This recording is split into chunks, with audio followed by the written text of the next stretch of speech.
Welcome to Kenton's videos. Enjoy the video. You begin by confirming your phone supports an unlocked bootloader and custom ROMs. That's essential. Once confirmed, make a complete backup, apps, photos, messages, because you'll wipe data. Next, download a trusted iOS-style launcher, icon pack, control center app, and Safari-like browser replacement. Place them on your SD or PC. Make sure USB debugging is enabled and your PC has fast boot and a DB installed. Follow these first steps precisely to avoid brick risk. Now you install the visual layer and core apps that create the iPhone feel. If you chose a ROM, use fastboot to flash the stable build and then reboot to recovery. If not, sideload the launcher and theme apps.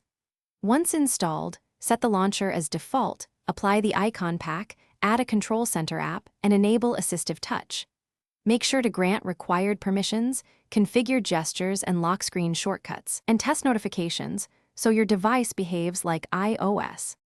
Finish by fine-tuning animations, fonts, and haptics so transitions feel native. Small timing changes matter. Restore your backup and confirm key apps and notifications work. Once done, disable competing system services that conflict with the launcher and set battery and background limits as needed. If something breaks, app crashes, missing gestures, or boot loops, re-enter recovery, clear cache in Dalvik, or reflash the ROM. As a last resort, restore your backup to revert to the original Android state. Thanks for watching. Consider subscribing if we helped you.